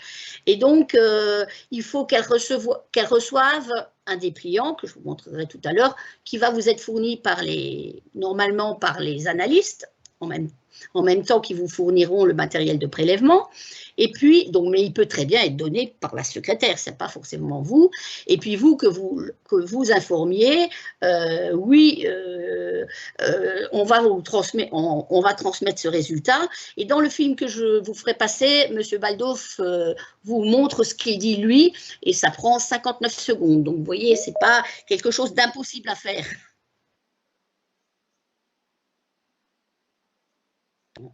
Pourquoi ça ne marche plus?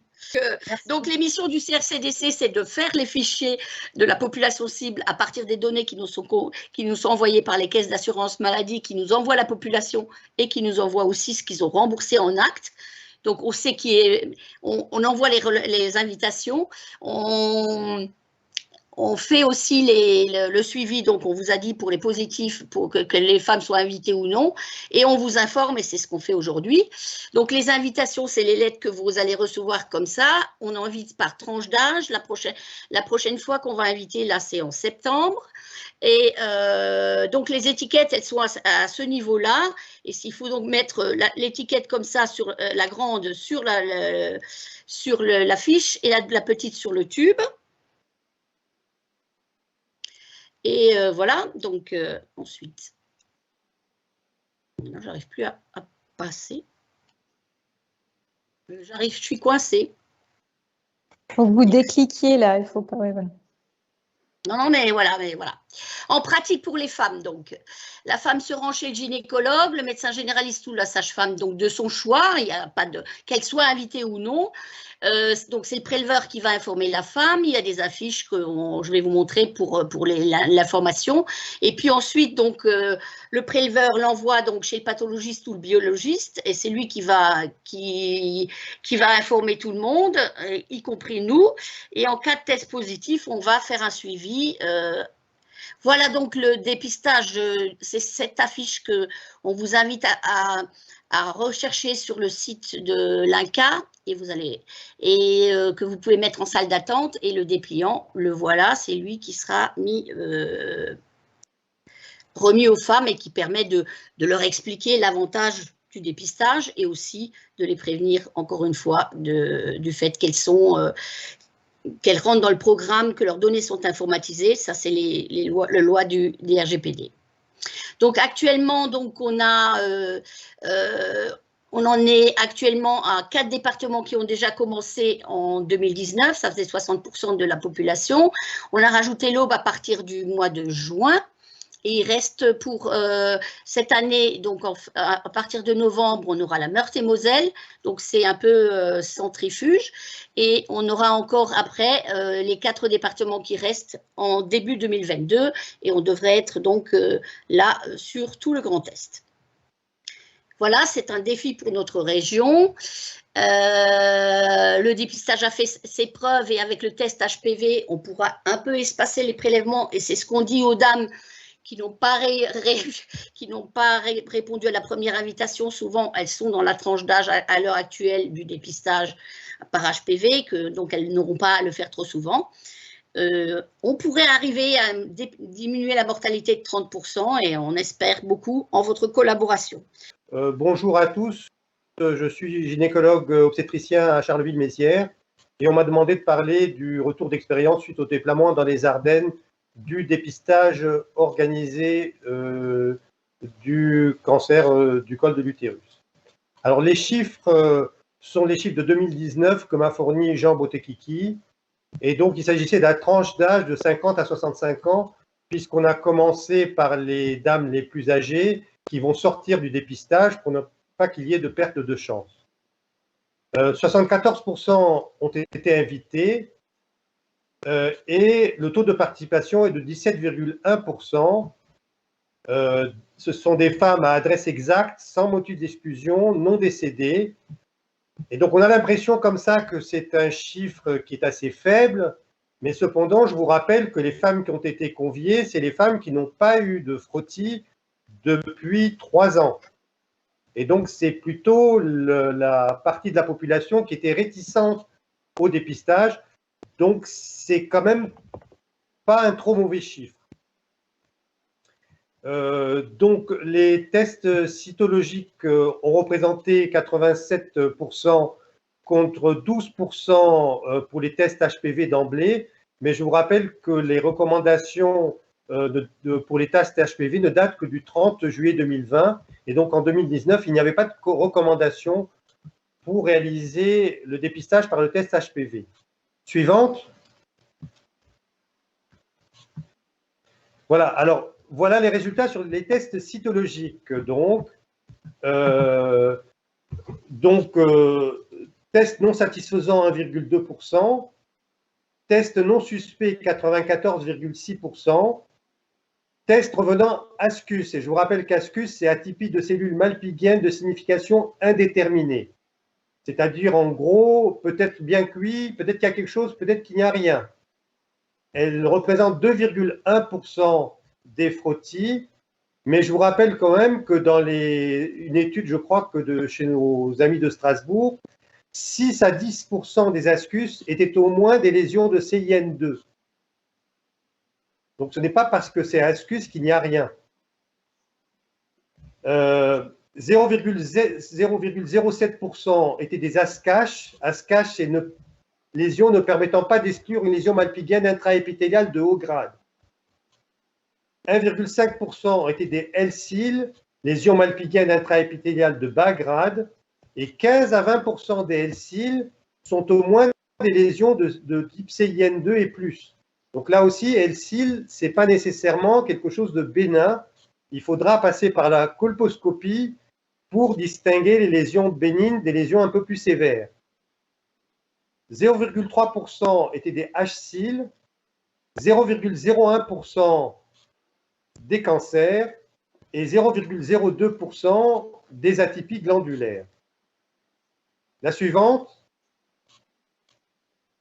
Alors, depuis 2020, les tests HPV sont recommandés chez les femmes de plus de 30 ans parce que ce sont des tests plus sensibles puisqu'ils sont basés sur la recherche de l'ADN viral et donc et de l'amplification de cet ADN. Et donc, quand il y a de l'HPV, on va le trouver. C'est plus sensible, mais c'est moins spécifique car on peut être porteur de virus sans avoir de lésion. Ce qui justifie dans les tests HPV la cytologie réflexe. On isole une population de patientes plus à risque d'avoir une lésion et on recherche par la cytologie la présence ou l'absence de cette lésion. L'avantage du test HPV, c'est que le durée d'intervalle pour la surveillance est plus long, 5 ans au lieu de 3 ans. Mais ce n'est pas parce qu'on peut passer 5 ans d'un frottis à l'autre qu'il ne faut pas avoir d'examen gynécologique et mammaire pendant cet intervalle, puisque l'examen gynécologique et l'examen mammaire ne se limitent pas au frottis. La suivante. Donc, entre 25 et 30 ans, il est plutôt recommandé de faire un test cytologique. Pourquoi? Car je vous rappelle que 80% de la population française rentre en contact avec le virus HPV entre 20 et 25 ans. Et donc, à 25 ans ou 26 ans, on est très proche du pic de contamination. Et on va voir beaucoup trop de présence d'HPV puisque nos défenses immunitaires n'ont pas eu le temps d'éliminer encore ce virus. Et donc, si vous faites un frottis, une recherche d'HPV entre 25 et 30 ans, vous aurez beaucoup d'HPV positifs. Bien sûr, il ne faut pas faire de dépistage avant 25 ans parce qu'on est pendant le pic de contamination qui se déroule entre 20 et 25 ans en France et que pendant cette période, vous allez avoir non seulement la présence de virus HPV, mais comme on l'a dit tout à l'heure, vous allez avoir des lésions qui peuvent être des lésions même sévères de type CIN3 qui vont disparaître spontanément. Et donc, tout traitement qui sera réalisé sera un traitement inutile pour la plupart du temps. Il m'est arrivé de recevoir comme ça des jeunes filles qui avaient eu un frottis avec des CIN3 que j'ai simplement surveillé par colposcopie et qui disparaissent. Donc, pas de dépistage avant 25 ans. Cependant, je vous propose avant 25 ans de faire un prélèvement tout de même pour dépister non pas l'HPV, mais le chlamydier qui est pourvoyeur de stérilité chez la fille. Et donc, n'hésitez pas à faire des prélèvements pour rechercher le chlamydier. Suivante. Voilà les recommandations en cas de test cytologique en dépistage primaire. Donc, en cas d'absence d'anomalie, donc ce test-là, il faut le faire entre 20, 25 et 29 ans. Absence d'anomalie, on refait un frottis cytologique 1 an plus tard. S'il est négatif, on part pour un intervalle de 3 ans et on fait un frottis tous les 3 ans. Et par contre, s'il est positif, s'il est positif,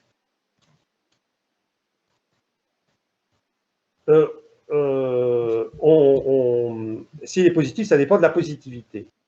Dans tous les autres cas, sauf l'ascus, il faut faire une colposcopie,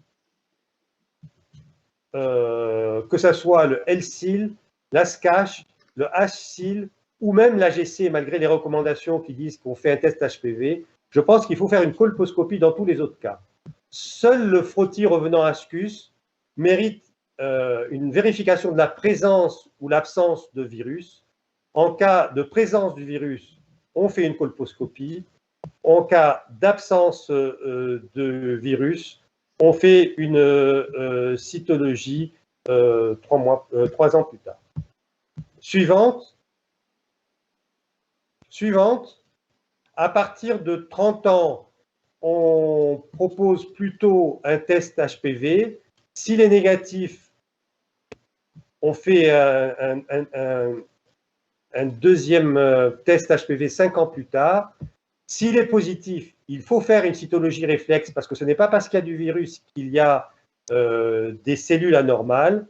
En cas de cytologie normale, on refera un test HPV 1 an plus tard. En cas de cytologie anormale, il faut avoir recours à la colposcopie avec une biopsie. Suivante. Alors, le retour d'expérience depuis le début du dépistage organisé.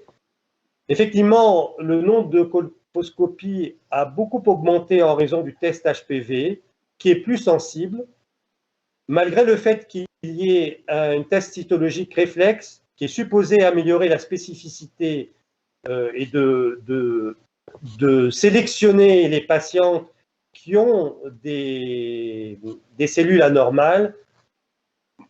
Personnellement, je trouve que ce n'est pas le cas, puisqu'à partir du moment où le pathologiste sait qu'il y a un HPV, il va au moins trouver des cellules un peu ballonisées, des noyaux un peu plus gros, et va coter ascus, ce qui revient à faire réaliser une colposcopie.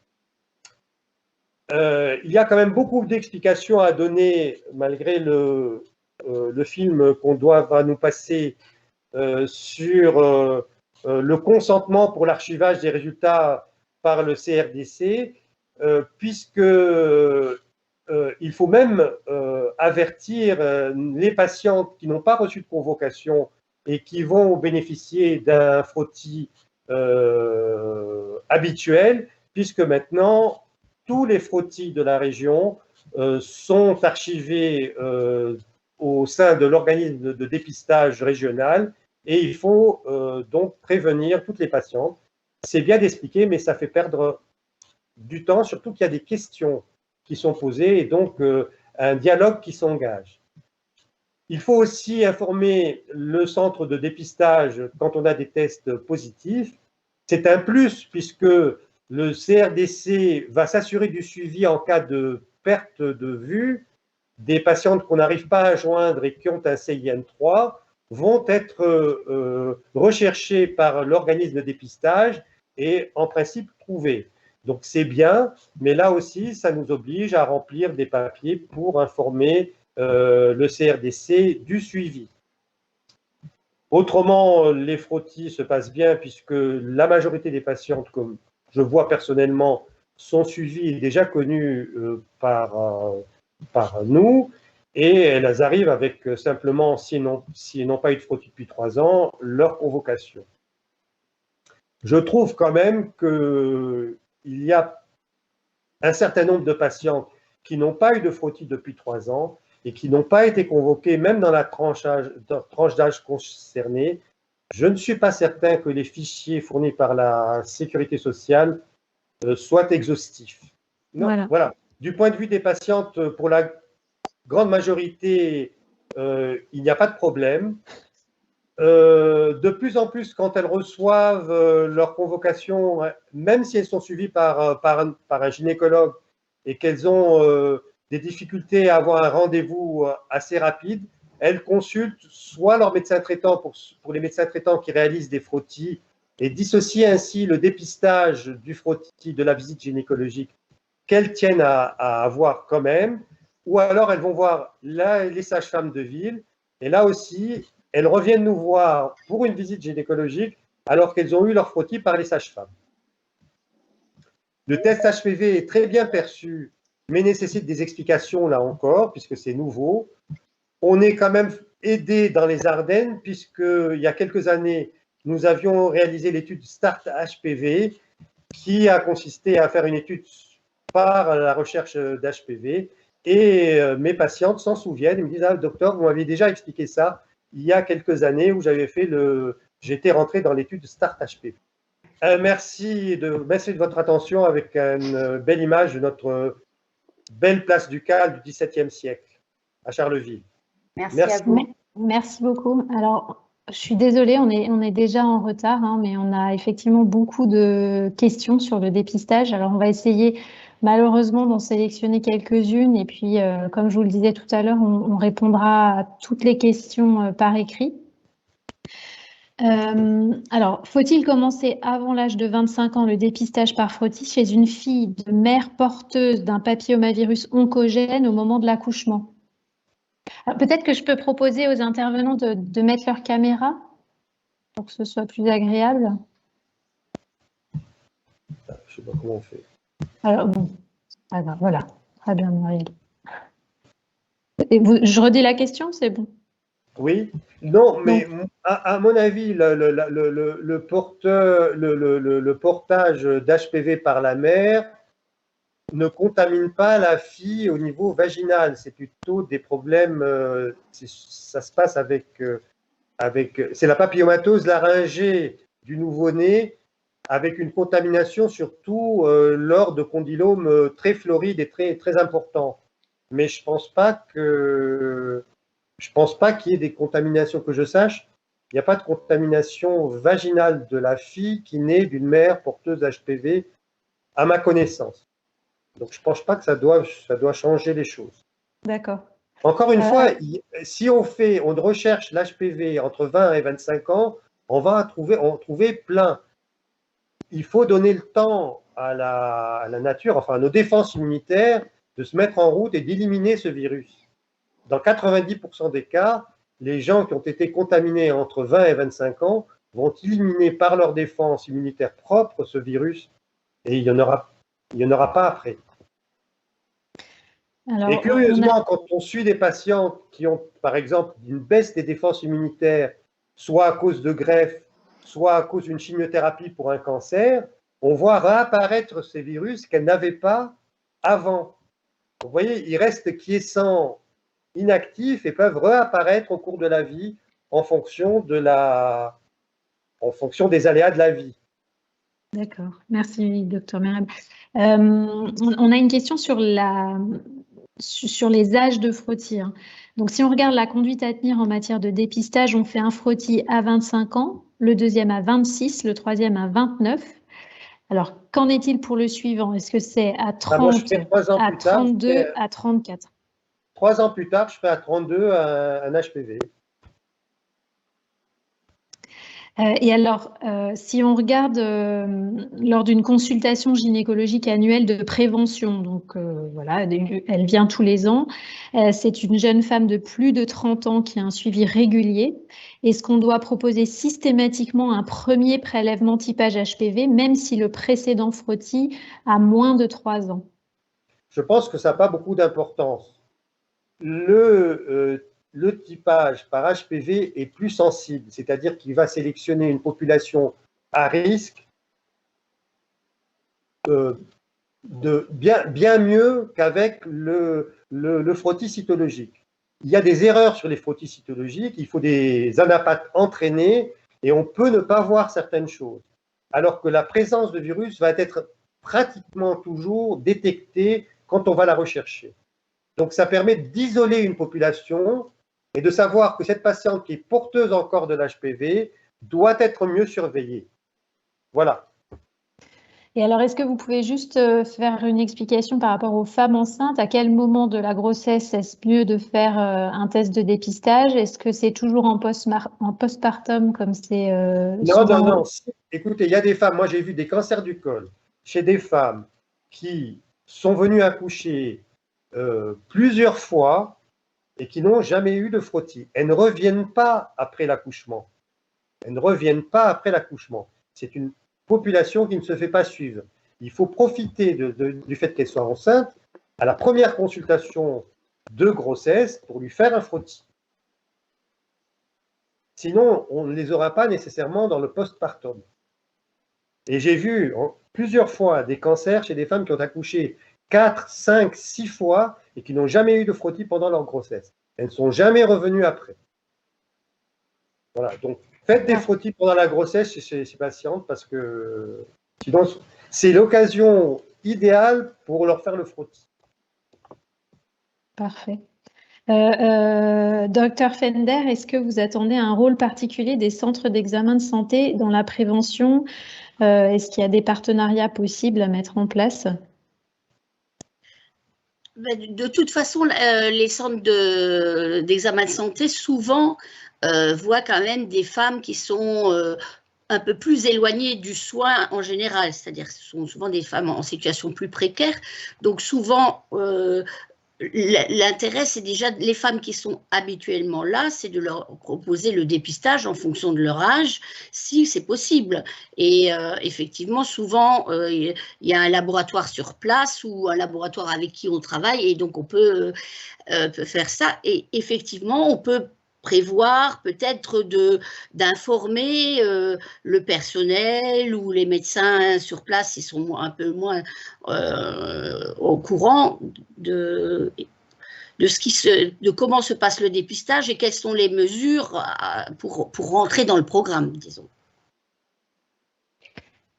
Très bien, alors il reste quelques questions. Je pense qu'on va terminer par des réponses à l'écrit en cumulant plusieurs questions qui ont la même réponse. Voilà, je pense qu'on peut s'arrêter là. En tout cas, on tenait à vous remercier d'être tous présents ce soir. On est ravis d'avoir pu mener ce webinaire. Pardonnez-nous pour les problèmes techniques. Je vais peut-être remettre juste ma caméra pour la fin. Voilà. Pardonnez-nous pour les problèmes techniques. Hein. C'était notre premier webinaire. J'espère qu'il vous a plu. J'espère que vous en repartez avec des nouvelles informations et que ça vous a apporté quelque chose. On tient à remercier de façon très importante les 4 intervenants, hein, donc professeur Christine Clavel, Madame Narges Klein, docteur Muriel Fender et docteur Émile Mereb. Merci beaucoup pour le temps que vous avez pris à nous présenter vos documents. Donc, comme on vous le disait au tout début, les présentations vous êtes renvoyées en format PDF, donc vous pourrez les revoir. Le webinaire a normalement été enregistré et on pourra le mettre en ligne. Donc, vous pourrez retrouver aussi d'autres informations sur notre site internet, hein, www.dépistage-cancer-du6ge.fr. N'hésitez pas, si vous avez des questions, à contacter les médecins responsables des sites de votre département. Vous trouvez tous les numéros de téléphone et mail sur notre site internet, hein, pareil. Donc, n'hésitez pas, ils sont là pour vous, pour répondre à vos questions. Et puis, je crois que j'ai tout dit. On vous remercie beaucoup, encore une fois, d'être présents et on espère vous revoir bientôt pour un futur webinaire. Merci beaucoup, bonne soirée. Au revoir.